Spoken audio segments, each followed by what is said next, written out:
সাধারণ ছাত্রছাত্রীদের মাথায় সম্ভবত একটা জিনিস ঢুকছে না, অথবা আরেকটা জিনিস তারা বুঝতে পারতেছে না। তারা প্রত্যেকেই নিজেরে উমায়মা মনে করেন, আমাদের নারী শিক্ষার্থীরা। আর ছেলেরা প্রত্যেকে নিজেদেরকে হাসনাত, সার্জিস, আসিফ, নাহিদ, তারপর হচ্ছে মাহফুজ, হান্নান, এই লেভেলের মনে করেন। তারা মনে করেন যে রাষ্ট্রের মধ্যে আসলে বৈষম্য নাই, কিন্তু আছে না নাই গতকালকের ঘটনার পর থেকে নিশ্চয়ই আপনাদের বোঝা হয়ে গেছে ভাই তারা নেতা। এটা আপনার বুঝতে হবে, তারা সমন্বয়ক ছিলেন, তারা নেতা। তারা যমুনার সামনে আন্দোলন করতে গেলে সেখানে ঠান্ডা পানি খাওয়াইছে, ওয়াটার ক্যানন দিয়ে হাওয়া ছুটছে, পুলিশ সেখানে সংযম প্রদর্শন করছে, সুন্দর সার্ভিস দিয়েছে। সাধারণ ছাত্রীরা অনেকে ভাই বানিয়েছে ছাত্ররা যে এটা মনে তাদের সাথেও ঘটবে, বাট তাদের বুঝতে একটু কষ্ট হচ্ছে যে হাস্টার সার্জিসদের সাথে তোমরা তোমাদের তুলনা কেন করছো বাবা।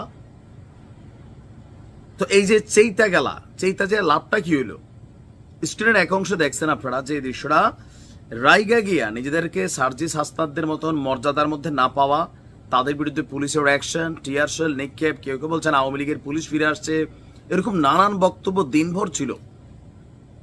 দিন শেষে যখন বিষয়টাকে শর্ট আউট করার জন্য আমাদের কি বলা হয় যে উপদেষ্টা মাহফুজ আলম, তিনি শিক্ষার্থীদের সাথে নানান বক্তব্য দিয়া যখন বিষয়টা একটু কি বলা হয় যে আপনার শিক্ষার্থীদের বিষয়ে যখন যমুনায় গিয়েছিল বিশ্ববিদ্যালয়ের উপাচার্য সহ একটি দল, তো পরবর্তী সময় সেখান থেকে বের হয়ে আসার সময় আপনার উপদেষ্টা মাহফুজকে সঙ্গে নিয়ে আসেন আপনার জগন্নাথ বিশ্ববিদ্যালয়ের উপাচার্য, কারণ তিনি কথা বললে হয়তো ছাত্ররা মানবে।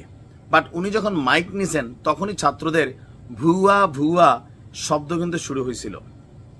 তারপরে পুলিশের ইস্যুতে যেই মাত্র তিনি একটু কথা বলতে গেলেন, যে উস্কানিমূলক শব্দটার পরে দেখলাম উপর থেকে বোতল ছোড়া হয়েছে, হয়তো পানি ভর্তি অথবা পানি ছাড়া। কেউ আবার ট্রল করে বলছেন মীর মুগ্ধ আসমান থেকে তার উপরে বোতল মারছে।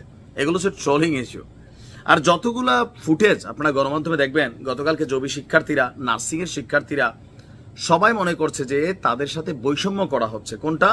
এই স্বাধীন বাংলায় বৈষম্যের ঠাঁই নেই, কিন্তু তারা বলতেছে পুরাটাই তো বৈষম্য। কাউকে ঠান্ডা পানি খাওয়াবেন, ওয়াটার ক্যাননের হাওয়া দিবেন, আর আমাদেরকে বৃষ্টির মধ্যে ধাওয়া দিবেন, টিয়ার শেল মারবেন, আহত হব। এখন বুঝতে হবে যে আন্দোলনের সাথে সমন্বয়করা কানেক্টেড, এটার কালার আলাদা। তো তোমরা যদি আগামীতে আন্দোলন করতে চাও তাহলে তোমাদের উচিত সমন্বয়কদেরকে সাথে নিয়ে আসা। এবার নিজেরা রাস্তায় নাইমা যে কোনো আন্দোলন করতে গেলে ঢাবি ভিসির ভাব দেখছেন নি, মার বেটা আমাকে মার। আমি ভাবি নাই যে ওনার এরকম একটা অ্যাংরি রূপ আছে, মর্দপুরুষ। ঢাবিতে এমন ভিসি দরকার মনে হয় নাকি? মানে সাহসের লেভেল দেখছেন। অবশ্যই সাহসের পিছনে অনেকেই বলছেন যে তিনি সম্ভবত জামাত কর্তৃক নিয়োগপ্রাপ্ত অথবা জামাত কর্তৃক সুপারিশপ্রাপ্ত, আবার এনসিপির আশীর্বাদ পুষ্ট। কারণ ওনার এই ভিডিওর ইস্যুতে ছাত্রদল যখন তার বিরুদ্ধে অভিযোগ করেছে তখন আবার সার্জিস হাসনাতরা ওনার পক্ষে অবস্থান নিয়েছেন। তো অনেকে মনে করে যে এনসিপি জামাত ভাই ভাই তারা মিলাজিলা ওনারে নিয়োগ দিছে, সো ওনার গায়ে কোনো রকম হইলে ছাত্রদল ওনারে মানে কি বলা হয় যে বরখাস্ত না, পদত্যাগের আহ্বান জানাচ্ছে। এত সোজা। মাঠের শক্তিতে এখনো ছাত্রদলের তুলনায় এনসিপির পাওয়ার বেশি। বিশেষ করে কয়েকটা ক্যারেক্টার আছে যাদেরকে দেখলে অটো পাওয়ার রাস্তা থেকে ক্রিয়েট হয় ছাত্রছাত্রীদের মধ্যে, যেটা ছাত্রদল এখনো প্রমাণ করতে পারেনি, অথবা আমরা দেখছি না ওইরকম কার্যকরী কোনো ভূমিকা তাদের বক্তব্যে আন্দোলনের দামিয়ে। যে ছাত্ররা সৌম্য যে না সাম্য ছেলেটা মারা গেল, এই ইস্যুতে তারা আন্দোলনটাকে যেভাবে জমাইতে চাচ্ছে পারতেছে না। অপরদিকে সাধারণ ছাত্রছাত্রীরা তারা মনে করছে মাহফুজের মাথায় বোতল পড়ছে, এটা ঠিকই আছে। কেন? কারণ তাদের সাথে এই সরকার বৈষম্য করছে। এখন দেখেন যেই পরিমাণ দাবি দেওয়া, যেই পরিমাণ আন্দোলন প্রতিদিন, মানলেও সরকার কয়টা মানবে? আজকে এই বিশ্ববিদ্যালয়টা মানলে কালকে ওই বিশ্ববিদ্যালয়। প্রত্যেকের কাছেই নিজের সমস্যাটা বড় মনে হচ্ছে। যতগুলা আন্দোলন হচ্ছে আপনি দেখেন, সিটি কলেজ, অমুক টমুক বিভিন্ন যেই আন্দোলনগুলো হয় বিভিন্ন সময়, বা যে নার্সিং ইনস্টিটিউটের ছাত্রীরা বা ছাত্ররা প্রত্যেকে মনে করে আমাদের দাবিটা যৌক্তিক, আমারটা আগে হওয়া উচিত। তো এরকম যদি সবার দাবি দেওয়া পূরণ করতে থাকে সরকারের জন্য এটা কষ্টকর, এটা বোঝাদায় হয়ে যাবে।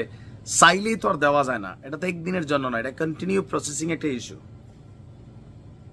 তো উপদেষ্টা মাহফুজের মাথায় এই বোতল নিয়ে আমি দেখছি আমাদের সমন্বয়করা, বাংলাদেশের অনেকেই, শিবির সহ শুরু করে সবাই এটা নিয়ে মানে কি বলা হয় যে প্রতিক্রিয়া জানিয়েছেন, তীব্র নিন্দা জানিয়েছেন যে আরো খারাপ দুর্ঘটনা তো ঘটতে পারত।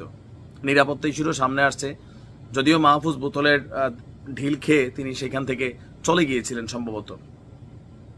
এই ঘটনা এই প্রথম হলো। এর আগে নাহিদ যখন গেছিল তখনও 1 2 3 4 সব শালারা বাটপার এরকম স্লোগান নাহিদ যখন উপদেষ্টা ছিল একবার শুনছে, আর মাহফুজ তো বোতলের ঢিলই খাইলেন।